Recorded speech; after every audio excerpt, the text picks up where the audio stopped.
Hey guys, सो आज की इस वीडियो में हम बात करने वाले हैं येस बैंक को लेकर। अगर अभी हम लास्ट 2 दिन से परफॉर्मेंस वाइज बात करें तो हमें बैंक निफ्टी के अंदर परफॉर्मेंस में कुछ स्टेबिलिटी देखने को मिल रही है, जिसके चलते चाहे हम पीएनबी बैंक को लें या और किसी बैंक को देखें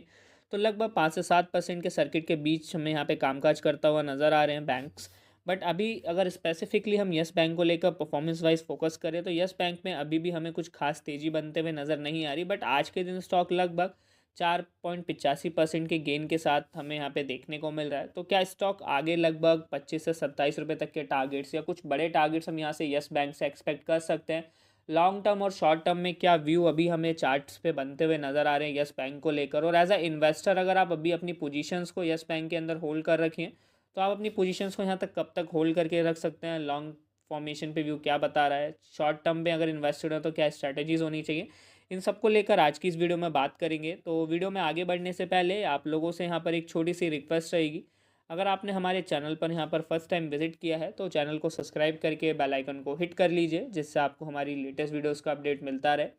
वहीं आप हमारी वीडियोस को लाइक करके आप हमें मोटिवेट करें ताकि आगे भी हम आपके लिए ऐसी ही वीडियोस को लाते रहें। सो बात करें आज के दिन यस बैंक के चार्ट परफॉर्मेंस को लेकर,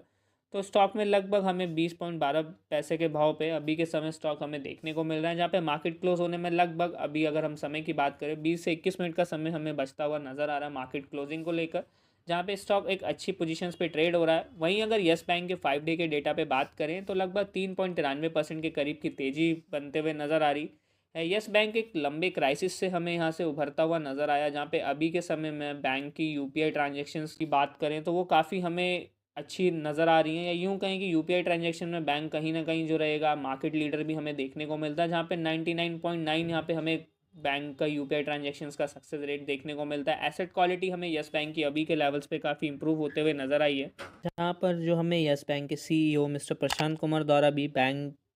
की कमेंट्रीज़ काफ़ी इंपॉर्टेंट होते हुए नज़र आती हैं, जहाँ पे उनके द्वारा बैंक के एसेट क्वालिटी या हम दूसरी चीज़ लोन्स पोर्टफोलियो को लेकर बात करें तो रिटेल लोन हमें स्टॉक्स में काफ़ी बढ़ता हुआ नज़र आया। येस बैंक को लेकर अभी काफ़ी पोजीशंस हमें स्ट्रांग नज़र आ रही हैं, बट एज अ इन्वेस्टर कुछ व्यू क्लियर होना बेहद ज़रूरी है। क्या आप अभी के समय में येस बैंक में लगभग 2 से 3 साल का ड्यूरेशन लेके चल रहे हैं? क्या आने वाले 2 से 3 सालों में येस बैंक में कुछ बड़े मूव्स बनते हुए नज़र आएंगे, या लगभग 1 से 1.5 साल का आप यहाँ पे व्यू लेके चलते हैं?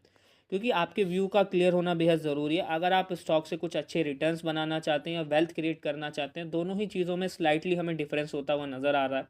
वेल्थ क्रिएशन के मामले में यस बैंक पोटेंशियल रखता है कि आने वाले समय में अपने इन्वेस्टर्स को कुछ अच्छे रिटर्न्स यहाँ पे सिक्योर करके दे, बट ये जर्नी इतनी ईजी नहीं होने वाली है। इसमें काफ़ी अप एंड डाउन हमें देखने को मिलेंगे। लगभग 3 से 4 साल या 5 साल का भी समय अगर हम लॉन्ग ड्यूरेशंस के अकॉर्डिंग समझें कि आप एक ऐसा स्टॉक ऐड करना चाहते हैं अपने इन्वेस्टिंग में जो कि आपको एटलीस्ट एक्चुअली आपकी वेल्थ क्रिएट करे, तो उस मायने में आप यस बैंक के स्टॉक्स पे फाइनेंशियली फंडामेंटली चीज़ों को एनालिसिस करने के बाद आप ट्रस्ट दिखा सकते हैं। स्टॉक ऐसा पोटेंशियल अभी के समय में रखता है जो कि आने वाले सालों में अपने इन्वेस्टर्स के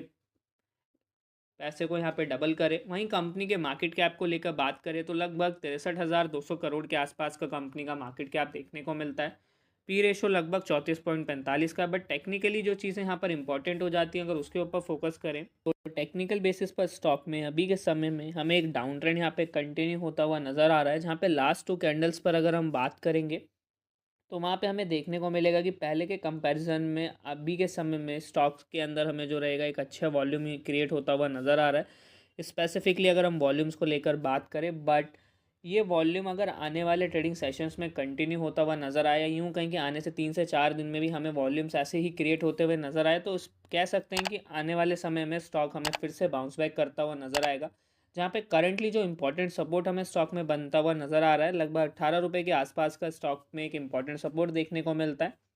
और टारगेट्स को लेकर बात करें तो आगे 25 से 27 रुपये या उससे ऊपर के टारगेट्स हम स्टॉक से एक्सपेक्ट कर सकते हैं, जहाँ पे अगर यहाँ पे 50 एक्सपेंशनल मूविंग एवरेज की लाइन 200 एक्सपेंशनल मूविंग एवरेज को क्रॉस ओवर करते हुए नजर आई नीचे की तरफ से, तो स्टॉक फॉर श्योर आगे चलकर कोई बड़ी तेज़ी हमें दिखाते हुए नजर आएगा, क्योंकि मार्केट ऑलरेडी यहाँ पे रिकवरी के मूड में हमें नज़र आ रही है, जहाँ पे ऑलरेडी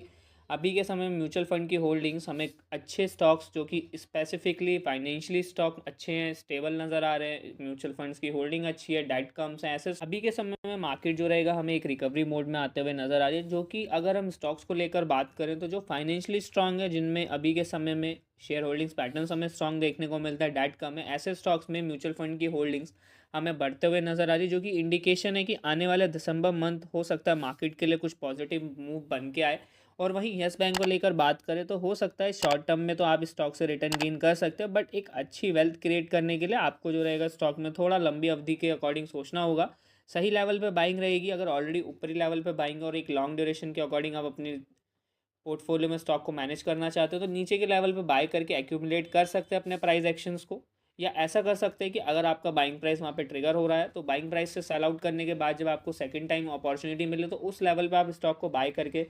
अपनी पोजीशंस को यहाँ पे बना सकते हैं। बट वहीं अगर हम अभी के लेवल्स पर म्यूचुअल फंड की होल्डिंग्स के डेटा के ऊपर बात करें, अक्टूबर मंथ में लगभग हमें 40 म्यूचुअल फंड द्वारा स्टॉक के अंदर बाइंग देखने को मिली, वहीं 3 म्यूचुअल फंड द्वारा स्टॉक के अंदर सेलिंग बनते हुए नजर आई। तो अभी के समय में बात करें तो प्रीवियस मंथ्स के अकॉर्डिंग अभी नवंबर का जो मंथ हमें देखने को मिल रहा है उससे प्रीवियस अक्टूबर के मंथ में अभी के समय में म्यूचुअल फंड्स की होल्डिंग काफ़ी मैसिव हमें यहाँ पे बाइंग नज़र आ रही है म्यूचुअल फंड की तरफ से, जो कि एक इंडिकेशन है कि मार्केट फिर से रिकवरी मोड में, यहाँ कुछ बड़े मूव स्टॉक में बनते हुए नज़र आएंगे। बट थोड़ा लॉन्ग रन प्ले करना है तो उसके लिए पेशेंस रखना बेहद ज़रूरी है क्योंकि मार्केट में वॉलीटिलिटी हमेशा से रही है। मार्केट में पैसा उसी का बना है जो end of the day volatility का प्रेशर झेल के एंड तक टिका रहा है। बाकी हमारी साइड से स्टॉक में कोई भी बाइंग एंड सेलिंग रिकमेंडेशंस नहीं है। आप किसी भी इन्वेस्टमेंट से पहले एक बार अपने फाइनेंशियल एडवाइज़र से ज़रूर कंसल्ट करिए, कंपनी को खुद भी फंडामेंटली फाइनेंशियली एनालाइज करिए, उसके बाद ही जो रहेगा कंपनी के अंदर इन्वेस्ट करिए। Thank you for the watching guys.